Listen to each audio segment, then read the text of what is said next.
बिस्मिल्लाहिर्रहमानिर्रहीम। नाजरीन, मैं तुहाडा मेज़बान अमानत अली साबर अपने चैनल तो तुहानू खुश आमदीद आखना।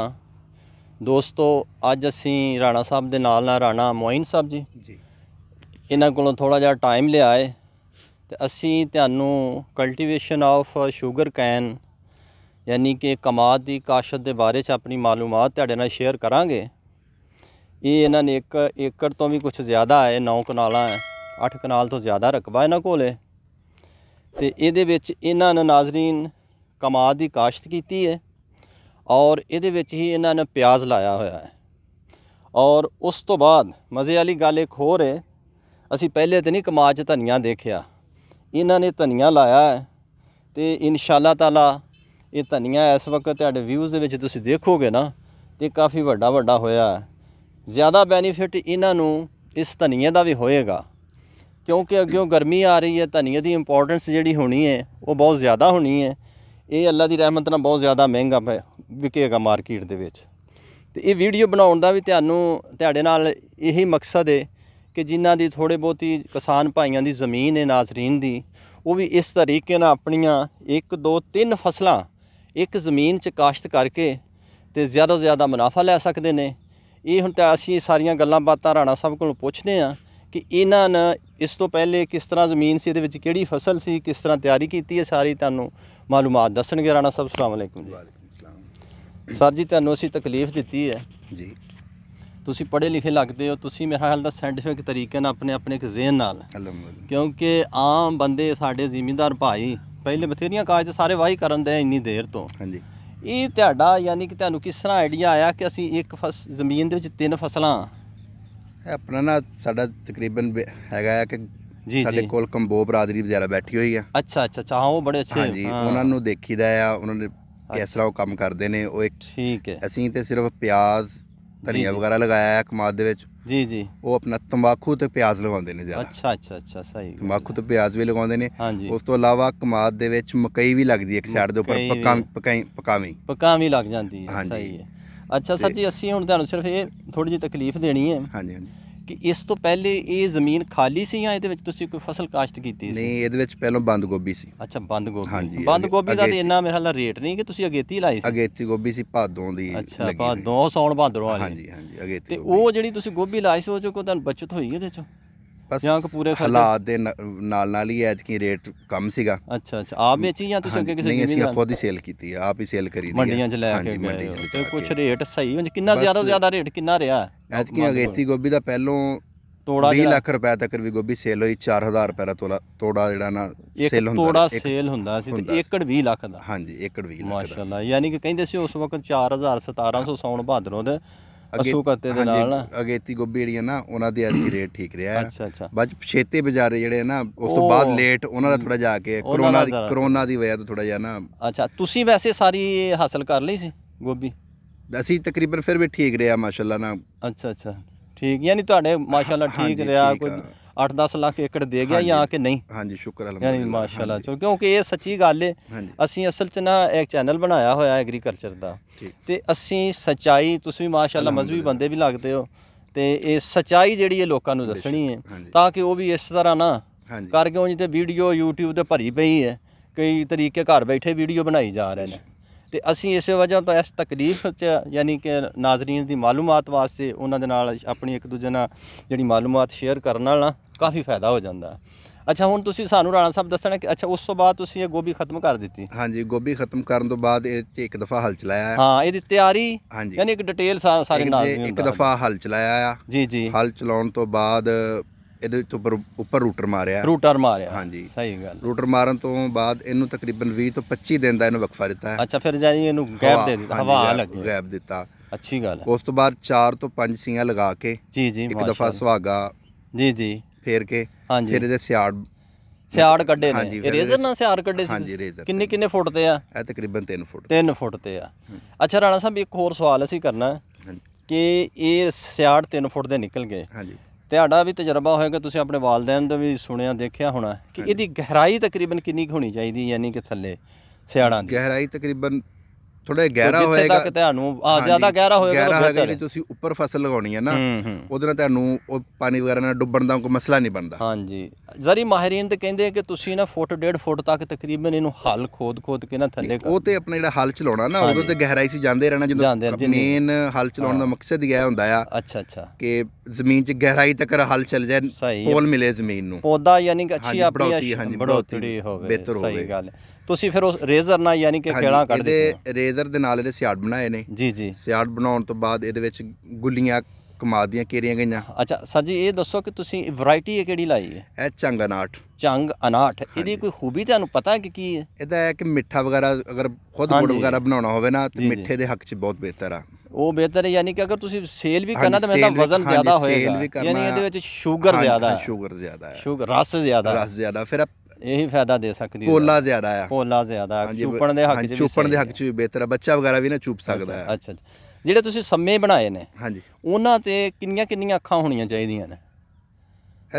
ਆਪਣੇ ਇੱਕ ਸੰਮੇ ਦੇ ਉੱਤੇ ਮਤਲਬ ਜਿੰਨੇ ਵੀ 2 ਬੋਰੀਆਂ ਤੇ ਆਪਣੇ ਕੱਟਣ ਵਾਲੇ ਤੇ ਬਿਨਸਰ ਕਰਦਾ ਹੈ ਨਾ ਹਰ ਇਲਾਕੇ ਦਾ। ਕਹਿੰਦੇ ਕਿ 3 ਅੱਖਾਂ ਜਿਹੜੀਆਂ ਨੇ ਨਾ ਇੱਕ ਸੰਮੇ ਤੇ ਲਾਜ਼ਮੀ ਹੋਣੀਆਂ ਚਾਹੀਦੀਆਂ ਨੇ, ਉਹਦੇ ਨਾਲ ਜਿਹੜਾ ਉਹਦਾ ਜਰਮੀਨੇਸ਼ਨ ਯਾਨੀ ਉਹਦਾ ਅਗਾਓ ਜਿਹੜਾ ਬਹੁਤ ਅੱਛਾ ਹੁੰਦਾ। ਹਾਂਜੀ ਕਈ ਇਲਾਕੇ ਆਪਣੇ ਇਲਾਕਿਆਂ ਦਾ ਨਾ ਕਈ ਇਲਾਕਿਆਂ ਦੇ ਸੰਮੇ ਸਿੱਟਦੇ ਨੇ ਕਈ ਇਲਾਕਿਆਂ ਦੇ ਵਿੱਚ ਹਾਫ ਗੰਨਾ ਵੀ ਸਿੱਟ ਜਾਂਦੇ ਨੇ। ਅੱਛਾ ਖੇਲ ਦੇ ਵਿੱਚ ਸਹੀ। ਮਗਰ ਅਸੀਂ 1 ਫੁੱਟ ਦੀ 1.5 ਫੁੱਟ ਦੀ ਤਕਰੀਬਨ ਨਾ ਉਹ ਪੋਰੀ ਜਿਹੜੀ ਸੰਮਾ ਬਣਾ ਕੇ ਰੱਖਿਆ, ਉਹ ਬਣਾ ਕੇ ਠੀਕ ਖੇਲਾਂ ਦੇ ਵਿੱਚ ਸਿੱਟਣ ਤੋਂ ਬਾਅਦ ਫਿਰ ਗੰਡਿਆਂ ਦਾ ਕਣ ਲਗਾਇਆ। ਅੱਛਾ ਕਣ ਵੀ ਫਿਰ ਲਾ ਦਿੱਤਾ?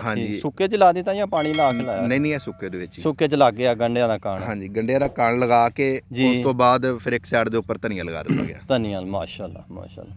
ਤੇ ਉਸ ਤੋਂ ਬਾਅਦ ਫਿਰ ਤੁਸੀਂ ਇਹਦੇ ਉੱਤੇ ਮਿੱਟੀ ਪਾਈ ਹੋਣੀ ਹੈ ਸੰਮਿਆਂ ਦੇ ਥੋੜੀ ਸੰਮਿਆਂ ਦੇ ਉੱਪਰ ਜਦੋਂ ਆਪਣਾ ਬੀਬੀਆਂ ਨੇ ਲਗਾਇਆ ਨਾ ਕਣ ਧਨੀਆ, ਉਹ ਫਿਰ ਕੁਝ ਪੈਰਾਂ ਦੇ ਨਾਲ ਮਿੱਟੀ ਉਹਨਾਂ ਕੋਲ ਪੋਰੀਆਂ ਦੇ ਉੱਪਰ ਹਲਕੀ ਪਾਉਣੀ ਪੈਂਦੀ ਹੈ, ਕਹਿੰਦੇ 1.5 ਇੰਚ ਮਿੱਟੀ ਹੋਵੇ, ਜ਼ਿਆਦਾ ਮਿੱਟੀ ਨਹੀਂ ਹੋਣੀ ਚਾਹੀਦੀ ਸੰਮੇ ਦੇ ਉੱਤੇ।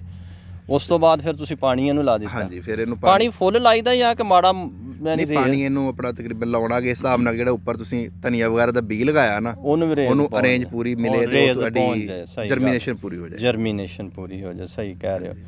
ਤੇ ਉਸ ਤੋਂ ਬਾਅਦ ਇਹ ਕਿੰਨੇ ਕੁ ਦਿਨ 'ਚ ਯਾਨੀ ਕਮਾਦ ਜਿਹੜਾ ਨਿਕਲ ਆਉਂਦਾ ਜਰਮੀਨੇਟ? ਮਾਸ਼ਾਅੱਲਾ ਸਾਰੇ ਪੌਦੇ ਹੁਣ ਤੁਹਾਡੇ ਨਿਕਲ ਰਹੇ ਨੇ। ਤਕਰੀਬਨ ਜਿਤਨੀ ਇਹਨੂੰ ਹੀਟ ਮਿਲੇਗੀ ਨਾ ਉਹਨਾਂ ਹੀਟ ਦੇ ਨਾਲ ਇਹਦੀ ਜਰਮੀਨੇਸ਼ਨ ਜ਼ਿਆਦਾ ਹੋਏਗੀ।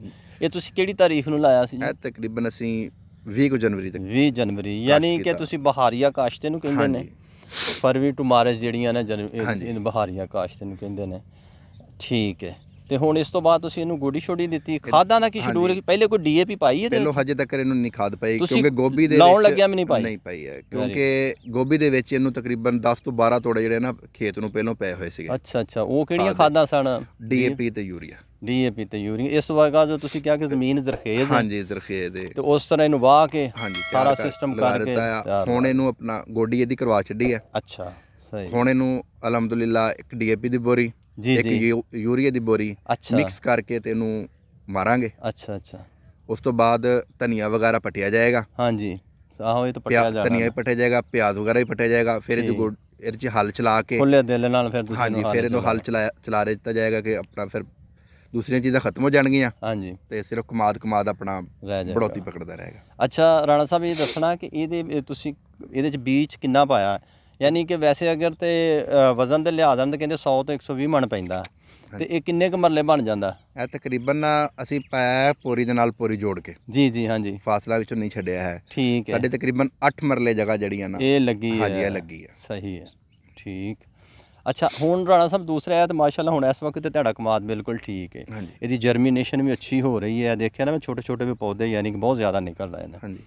ਇਹ ਜ਼ਰਾ ਅੱਗੇ ਇਹਨਾਂ ਦਾ ਇੱਕ ਆ ਜਾਂਦਾ ਮਰਹਲਾ, ਜਿਵੇਂ ਇਹਨੂੰ ਵੱਡਿਆ ਹੋਣਾ ਹੈ ਨਾ, ਅੱਗੇ ਗਰਮੀ ਵੀ ਆਣੀ ਹੈ, ਖਾਦਾਂ ਦਾ ਵੀ ਮਰਹਲਾ, ਲੇਕਿਨ ਕੁਝ ਬਿਮਾਰੀਆਂ ਯਾਨੀ ਕਿ ਅਟੈਕ ਕਰਦੀਆਂ, ਜਿਨ੍ਹਾਂ ਦੇ ਵਿੱਚੋਂ ਜਿਹੜੀਆਂ ਮੈਨੂੰ ਕੁਝ ਜਾਂ ਰੱਤਾ ਰੋਗ, ਇੱਕ ਮੋਜ਼ਿਕ ਕੰਗੀ ਹੁੰਦਾ ਹੈ, ਔਰ ਇਸ ਤਰ੍ਹਾਂ ਕੋਈ ਹੋਰ ਮਸਲੇ ਮਸਾਇਲ ਇਹਨੂੰ ਬਣ ਜਾਂਦੇ ਨੇ। ਤੇ ਉਹਨਾਂ ਵਾਸਤੇ ਫਿਰ ਤੁਸੀਂ ਕੋਈ ਦਵਾਈ ਸਪਰੇ ਵਗੈਰਾ ਕਰੋ? ਖੁਦਾਨ ਖਾਸਾ ਬਲ ਤੇ ਨਹੀਂ ਇਸ ਵਕਤ, ਮੈਨੂੰ ਤਾਂ ਉਮੀਦ ਹੈ ਬਹੁਤ ਅੱਛਾ ਰਹੇਗਾ। ਇਸ ਵਕਤ ਤੱਕ ਇਹਨੂੰ ਇੱਕ ਬੋਰੀ, ਇੱਕ ਥੈਲੀ ਜਿਹੜੀ ਹੈ ਨਾ ਗੁੱਥੀ, ਇੱਕ ਜ਼ਹਿਰ ਦੀ ਇਹਨੂੰ ਜੰਬੋ ਜ਼ਹਿਰ ਇਹਨੂੰ ਪਾ ਦਿੱਤੀ ਹੋਈ ਹੈ। ਅੱਛਾ ਮਾਸ਼ਾਅੱਲਾ। ਹੁਣ ਇਹਨੂੰ 2 ਪਾਣੀ ਲਗਾਵਾਂਗੇ, ਉਸ ਤੋਂ ਬਾਅਦ ਫਿਰ ਇਹਨੂੰ ਕਲੋਰੋਪੈਰੀਫਾਜ਼ ਜਾਂ ਜੰਬੋ ਜ਼ਹਿਰ ਦੇਖਣਾ। ਅੱਛਾ ਹੋਰ ਵੀ ਕੁਝ ਜ਼ਹਿਰਾਂ ਹੈ ਜਿਨ੍ਹਾਂ ਨਾਮ ਜ਼ਿਹਨ 'ਚ ਮਸਲੇ ਜਿਹੜੇ ਤੁਸੀਂ ਪਾ ਸਕਦੇ ਹੋ, ਕੋਈ ਯਾਦ ਹੈ ਤੁਹਾਨੂੰ? ਥੀਮੜ ਦੀ ਜ਼ਹਿਰ ਵੀ ਬਹੁਤ ਅੱਛੀ ਹੈ। ਅੱਛਾ, ਯਾਨੀ ਕਿ ਅਗਰ ਇਦਾਂ ਦੀ ਕੋਈ ਖਰਾਬੀ ਲੱਗ ਗਈ, ਹਾਂਜੀ ਤੈਨੂੰ ਕੋਈ ਜ਼ਿਆਦਾ ਨੁਕਸਾਨ ਨਜ਼ਰ ਆਉਂਦਾ ਹੋਵੇ ਨਾ, ਉਹ ਜ਼ਹਿਰ ਦੀ ਇਹ ਕੁਆਲਿਟੀ ਆ ਕਿ ਤਕਰੀਬਨ ਉਹ ਕਾਊਆ ਵਗੈਰਾ ਵੀ ਪਾਣੀ ਪੀਏਗਾ ਨਾ ਫਸਲ ਦੇ ਵਿੱਚੋਂ, ਉਹ ਵੀ ਇੰਨੀ ਖਤਰਨਾਕ ਹੈ ਕਿ ਉਹ ਵੀ ਮਰ ਜਾਏਗਾ। ਠੀਕ ਹੈ, ਠੀਕ। ਕਾਊਆ ਬੰਗਲਾ ਵਗੈਰਾ ਉਹਨੇ ਯਾਨੀ ਕਿ ਹਰ ਚੀਜ਼ ਹਾਂਜੀ ਖਤਮ ਕਰ ਦੇ। ਦੂਸਰੀ ਗੱਲ ਹੈ ਕਿ ਮਾਹਿਰੀਨ ਕੋਲ ਪੁੱਛ ਲਓ, ਕਿਸੇ ਜ਼ਰੀ ਬੰਦੇ ਨਾਲ ਮਸ਼ਵਰਾ ਕਰ ਲਓ। ਠੀਕ ਹੈ ਰਾਣਾ ਸਾਹਿਬ, ਮਿਹਰਬਾਨੀ, ਸ਼ੁਕਰੀਆ, ਤੁਸੀਂ ਸਾਨੂੰ ਟਾਈਮ ਦਿੱਤਾ ਤੇ ਇਨਸ਼ਾਅੱਲਾ ਤਾਲਾ ਫਿਰ ਵੀ ਤੁਹਾਡੇ ਨਾਲ ਮੁਲਾਕਾਤ ਹੁੰਦੀ ਰਹੇਗੀ। ਤੇ ਗਾਹੇ ਬਗਾਏ ਤੁਹਾਡੇ ਇੱਥੇ ਕਾਫੀ ਰਕਬਾ ਹੈ ਤੇ ਅਸੀਂ ਆਪਣੇ ਨਾਜ਼ਰੀਨ ਨੂੰ ਸਾਰੀਆਂ ਜਿਹੜੀਆਂ ਨਾ ਵੀਡੀਓ ਅਪਲੋਡ ਕੇ ਤੁਹਾਡਾ ਵੀ ਤਾਰਫ ਕਰਾਉਂਦੇ ਰਵਾਂਗੇ। ਨਾਜ਼ਰੀਨ, ਤੁਸੀਂ ਰਾਣਾ ਸਾਹਿਬ ਦੀ ਗੱਲਬਾਤ ਸੁਣੀ ਹੈ ਤੇ ਜਿਹੜੀ ਸੋਚ ਜਾਂ ਜਿਸ ਨਤੀਜੇ ਤੇ ਮੈਂ ਪਹੁੰਚਿਆ, ਮੇਰੇ ਜ਼ਿਹਨ 'ਚ ਜਿਹੜਾ ਮੇਰਾ ਜ਼ਾਤੀ ਆ ਯਾਨੀ ਤਜਰਬਾ ਕਹਿ ਲਓ ਜਾਂ ਇੱਕ ਪੜ੍ਹੀ ਲਿਖੀ ਗੱਲਾਂ ਜਿਹੜੀਆਂ ਇਹ ਨੇ ਕਿ ਹਮੇਸ਼ਾ ਇੱਕ ਤਾਂ ਜ਼ਮੀਨ ਦਾ ਜਿਹੜਾ ਇੰਤਖਾਬ ਹੈ ਬਹੁਤ ਜ਼ਰੂਰੀ ਹੁੰਦਾ, ਔਰ ਵਕਤ ਕਾਸ਼ਤ ਕੋਈ ਵੀ ਕੰਮ ਅਸੀਂ ਕਰਨਾ ਨਾ, ਅਗਰ ਉਹ ਅਸੀਂ ਕੰਮ ਟਾਈਮ ਨਾਲ ਕਰ ਲਈਏ ਤੇ ਉਸ ਕੰਮ ਨੂੰ ਕਰਨ ਨਾਲ ਸਾਡਾ ਬਹੁਤ ਜ਼ਿਆਦਾ ਫਾਇਦਾ ਹੈ। ਦੂਸਰੀ ਚੀਜ਼, ਅਗਰ ਇਹ ਜਰਮੀਨੇਸ਼ਨ ਦੇ ਬਾਰੇ 'ਚ ਗੱਲ ਕੀਤੀ ਜਾਏ ਤੇ ਬੀਜ ਦਾ ਬਹੁਤ ਇੰਤਖਾਬ ਜ਼ਰੂਰੀ ਹੈ। ਦੋਸਤੋ, ਤੁਸੀਂ ਜਾਣਦੇ ਹੋ ਕਿ ਬੀਜ ਇੱਕ ਇੰਪੋਰਟੈਂਟ ਚੀਜ਼ ਹੈ। ਜਿੰਨਾ ਸਿਹਤਮੰਦ ਤੰਦਰੁਸਤ ਬੀਜ ਹੋਏਗਾ ਨਾ, ਉਨੀ ਤੁਹਾਡੇ ਪੌਦਿਆਂ ਦੀ ਜਰਮੀਨੇਸ਼ਨ ਜ਼ਿਆਦਾ ਹੋਏਗੀ। ਸਪੋਜ਼ ਕਰੋ ਇੱਕ ਖੇਤ ਦੇ ਵਿੱਚ ਤੁਹਾਡੇ ਮੈਕਸੀਮਮ ਯਾਨੀ ਕਿ ਘੱਟ ਤੋਂ ਘੱਟ ਮਿਨੀਮਮ 60,000 ਜਿਹੜਾ ਨਾ ਪੌਦਾ ਹੋਣਾ ਚਾਹੀਦਾ। 60,000 ਜਿਸ ਵਕਤ ਪੌਦਾ ਹੋਏਗਾ ਨਾ, ਉਹਦੀ ਤੁਸੀਂ ਕੈਲਕੂਲੇਸ਼ਨ ਕਰ ਲਓ ਕਿ ਇੱਕ ਗੰਨਾ ਇੱਕ ਤੁਸੀਂ ਕੇਜੀ ਦਾ ਲਾ ਲਓ ਤੇ 60,000 ਕੇਜੀ ਹੋ ਜਾਏਗਾ, ਔਰ ਉਹਨੂੰ ਤਕਸੀਮ ਕਰ ਲਓ 40 ਤੇ 1500 ਮਣ ਵਜ਼ਨ ਬਣਦਾ ਕਮਾਦ ਦਾ। ਤੇ ਦੋਸਤੋ, ਇਹ ਸਾਰਾ 1500 ਮਣ ਐਵੇਂ ਨਹੀਂ ਮਿਲ ਜਾਂਦਾ, ਇਹਦੇ ਤੇ ਬੜੀ ਮਿਹਨਤ ਕਰਨੀ ਪੈਂਦੀ ਹੈ। ਯਾਨੀ ਕਿ ਇੱਕ ਜਿਹੜਾ ਸਿਫਾਰਿਸ਼ ਕਰਦਾ ਬੀਜ ਹੈ ਤਕਰੀਬਨ ਇੱਕ 77-400 CPF ਬੀਜ ਹੈ, ਬਹੁਤ ਉਹਦੀ ਵੀ ਅਹਿਮੀਅਤ ਹੈ। ਭਾਵਲਪੁਰ ਦੇ ਇਲਾਕੇ 'ਚ ਵੀ ਲੱਗਦਾ ਹੈ ਉਹ, ਯਾਨੀ ਅਗੇਤਰਾ ਫਸਲਾਂ 'ਚ ਉਹ ਵੇ CPF 252 ਵੇ। ਇਸ ਤਰ੍ਹਾਂ ਹੋਰ ਵੀ ਕਾਫੀ ਕਿਸਮਾਂ ਨੇ ਜਿਹੜੀਆਂ ਗੰਨੇ ਦੀ ਕਾਸ਼ਤ ਵਾਸਤੇ ਹੁੰਦੀਆਂ ਨੇ।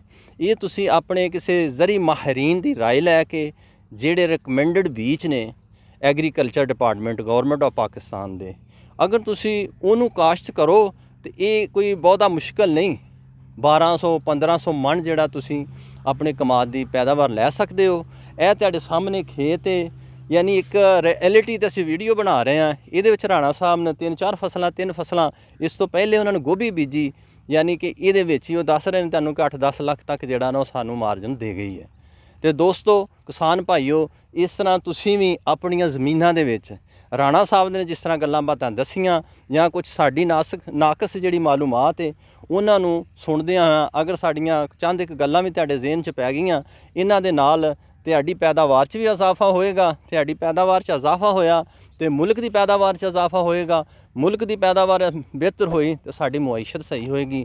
ਸਾਡਾ ਮੁਲਕ ਜਿਹੜਾ ਐਗਰੀਕਲਚਰ ਮੁਲਕ ਹੈ, ਜ਼ਰੀ ਮੁਲਕ ਹੈ, ਅਸੀਂ ਜ਼ਿਆਦਾ ਤੋਂ ਜ਼ਿਆਦਾ ਪੈਦਾਵਾਰ ਨੂੰ ਵਧਾਵਾਂਗੇ ਔਰ ਸਾਡੀਆਂ ਜਿਹੜੀਆਂ ਰੋਜ਼ ਦੀਆਂ ਚੀਨੀ ਦੀਆਂ ਜ਼ਰੂਰੀਆਤਾਂ ਦਿਨ ਬ ਦਿਨ ਵੱਧਦੀਆਂ ਜਾ ਰਹੀਆਂ ਨੇ, ਅਸੀਂ ਗੰਨੇ ਦੀ ਯਾਨੀ ਸ਼ੂਗਰ ਕੈਨ ਦੀ ਕਲਟੀਵੇਸ਼ਨ ਕਰਕੇ ਉਹਨਾਂ ਨੂੰ ਪੂਰਾ ਕਰ ਸਕਦੇ ਹਾਂ। ਇਹਨਾਂ ਗੱਲਾਂ ਬਾਤਾਂ ਦੇ ਨਾਲ ਆਪਣੇ ਮੇਜ਼ਬਾਨ ਅਮਾਨਤ ਅਲੀ ਸਾਬਰ ਨੂੰ ਇਜਾਜ਼ਤ ਦਿਓ। ਅੱਲਾ ਹਾਫਿਜ਼।